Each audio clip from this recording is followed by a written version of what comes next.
발톱 무좀을 치료해야 되는 이유는 크게 두 가지가 있습니다. 첫 번째는 발톱 무좀이 있는 경우엔 집안 곳곳에 무좀 씨앗을 뿌리게 됩니다. 실제로 가족 중에 한 분이 걸리시고 난 다음에는 안녕하세요, 피부과 전문의 이상주입니다. 지난번에는 손발톱 무좀의 치료 방법에 대해서 다양하게 살펴보았습니다. 오늘은 그 방법들 중에 손발톱 무좀 레이저에 대해서 궁금해 하시는 분들이 많아서 레이저에 대해서 집중적으로 알아보는 시간을 갖도록 하겠습니다. 영상을 시청하기 전에 좋아요와 구독 신청을 눌러주시면 감사하겠습니다.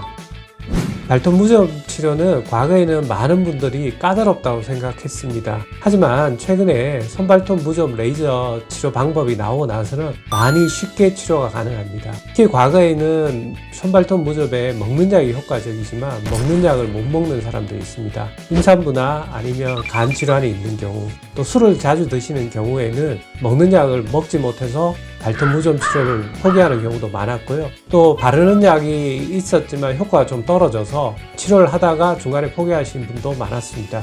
최근에 발톱 무좀 레이저는 이런 단점을 극복해서 한 달에 한 번, 일주일에 한 번씩 편하게 피부과에 방문해서 치료할 수 있는 방법이기 때문에 편하고 쉽게 치료할 수 있는 방법이라고 이야기 드릴 수 있습니다.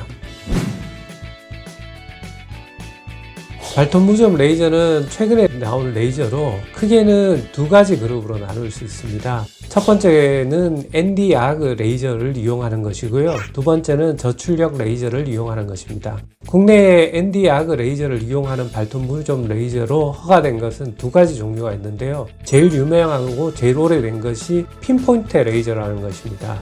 핀포인트라는 것은 가는 빛이 나와서 무좀기를 죽이는데요. 이 ND-ARC 레이저는 발톱의 온도를 60에서 70도로 올려서 손발톱 무좀의 균이 되는 우리 곰팡이를 죽여서 치료하는 방법입니다. 치료는 보통 한 달에 한 번 정도 치료를 하게 됩니다. 대표적으로 ND-ARC 레이저는 핀포인트 레이저와 그리고 국내에서 개발된 힐러라는 레이저가 있습니다.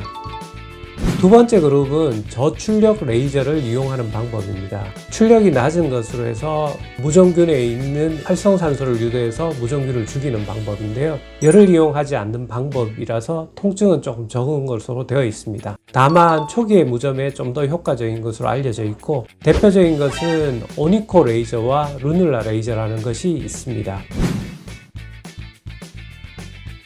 일반적으로 손발톱 무좀 레이저의 객관적인 비교는 되어 있지 않지만 많은 의사들은 ND-ARC 레이저 계열, 특히 핀포인트 레이저가 조금 더 효과가 좋은 것으로 되어 있고요. 초기와 경한 경우에는 오니코 레이저와 같은 저출력 레이저도 사용해 볼 수 있습니다.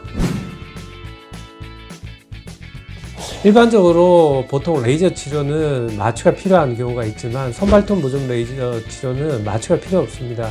즉 통증은 거의 없습니다. 다만 약간의 열감을 느끼거나 순간적으로 약간 따끔할 정도는 있는데 크게 걱정할 정도는 아니기 때문에 편하게 치료를 받으시면 됩니다.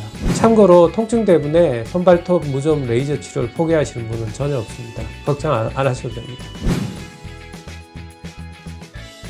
일반적으로 핀포인트 레이저는 열을 이용하기 때문에 열감이 있습니다. 그런데 이제 무좀균이 많은 데는 순간적으로 열을 올리기 때문에 약간의 통증을 느낄 수는 있습니다. 다만 아픈 만큼 효과는 더 좋은 것으로 알려져 있고요. 저출력 레이저는 낮은 에너지를 사용하기 때문에 통증은 거의 없습니다. 다만 한 달에 한 번 치료가 아니라 매주 치료를 받아야 된다는 단점도 있습니다. 일반적으로 미용 목적의 레이저 치료는 실비보험에 적용이 되지 않습니다. 하지만 손발톱 무좀은 건강보험 적용이 되는 질환이기 때문에 손발톱 무좀 치료를 목적으로 하는 레이저 치료는 실비보험에 적용이 되는 것으로 알려져 있습니다. 다만 각각의 실비보험 적용사항은 보험마다 차이가 있기 때문에 보험사로 문의해 보시면 됩니다. 일반적으로 손발톱 무좀은 약물 치료나 레이저 치료나 치료 기간이 크게는 다르지 않습니다. 우리가 손발톱이 자라는 속도가 발톱의 경우에는 한 달에 1mm 정도 자라고 끝에서부터 끝까지 자라는 데는 거의 2년 가까이 걸립니다. 따라서 발톱 끝에 무좀이 있는 경우에는 금방 자라기 때문에 기간이 짧지만 전체적으로 발톱이 다 있는 경우에는 기간이 길어집니다. 핀포인트 레이저와 같은 경우에는 한 달에 한 번 치료하게 되고요. 저출력 레이저인 오니코 레이저 같은 경우에는 일주 간격으로 한 8에서 10회 정도 치료를 하게 되는데요. 전체적인 치료 기간은 변화가 없습니다. 다만 한 달이나 일주일에 한 번씩 나와서 좀 편하게 치료를 받을 수 있는 것이 레이저 치료의 장점이고요. 약물 치료는 매일 약을 복용해야 된다는 단점이 있습니다. 즉 최소 3에서 6개월, 길면 수년간의 약을 복용해야 된다는 단점이 있는 것이 약물 치료의 가장 큰 단점입니다. 일반적으로 발무좀과 발톱 무좀은 약물은 동시에 치료가 됩니다. 근데 레이저는 발톱 무좀은 치료가 되지만 발무좀은 치료가 되지 않습니다. 따라서 발에 무좀이 있다고 레이저 치료를 받으러 오시는 분들이 있는데요. 이는 적절한 적응증이 아니고요. 발에 무좀이 있는 경우에는 발은 연고로 충분히 치료가 가능하고, 만약에 치료가 안 되는 경우에는 먹는 경구용 약물을 병행하면 충분히 치료가 가능합니다. 발톱 무좀은 크게는 초기에는 색깔이 변하고 좀 두꺼워집니다. 그리고 쉽게 발톱이 부서지는 것이 특징입니다. 발무좀은 크게는 한 3가지 타입으로 나눌 수 있는데요. 세 번째와 네 번째 발가락 사이가 짓무르는 지간형 타입도 있고요. 발바닥이 수포가 올라온 수포 타입도 있고, 또 하나는 각질이 많이 일어나는 각질 타입이 있습니다. 크게 발에 수포라든지 각질이 특히 이 사이가 짓무른다면 무좀을 의심해야 되고요. 발톱은 색깔이 변하거나 잘 부스러지거나 아니면 두꺼워지면 발톱 무좀을 의심해 봐야 합니다. 손발톱 무좀을 레이저로 치료하고 나서 일상생활은 전혀 지장이 없습니다. 생활은 똑같이 하셔도 되는데요. 저희가 레이저로 발톱에 있는 균을 다 죽이더라도 균이 쉽게 걸릴 수 있는 환경을 만드시면 안 됩니다. 체질적으로 잘 걸리시는 분들은 좀 더 주의가 해야 되는데요. 곰팡이가 원인이기 때문에 곰팡이가 살기가 어려운 환경을 만들어야 됩니다. 제일 대표적인 게 빛이 들어가게 하는 것과 건조시키는 것이 제일 중요합니다.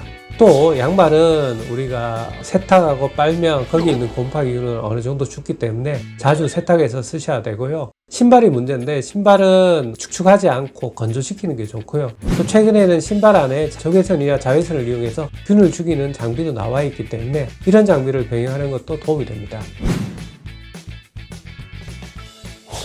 발톱 무좀을 치료해야 되는 이유는 크게 2가지가 있습니다. 첫 번째는 발톱 무좀이 있는 경우엔 집안 곳곳에 무좀 씨앗을 뿌리게 됩니다. 실제로 가족 중에 한 분이 걸리시고 난 다음에는 가족 모두가 발에 무좀이나 발톱 무좀으로 피부과를 오시는 경우가 많습니다. 두 번째는 발톱 무좀이 있는 경우에는 그 피부를 취약하게 만들어서 그쪽을 통해서 균이 들어갈 수 있습니다. 또한 발톱의 모양을 변형시켜서 내성 발톱이나 세균 침입이 되는 경우에는 2차적으로 큰 염증을 일으키기 때문에 가능하면 조기에 치료하시는 것이 중요합니다. 오늘은 손발톱 무좀 레이저에 대해서 좀 더 자세히 알아보았습니다. 혹시 더 궁금하신 점이 있으면 카카오톡이나 댓글로 문의 주시면 성실하게 답변 드리도록 하겠습니다. 감사합니다.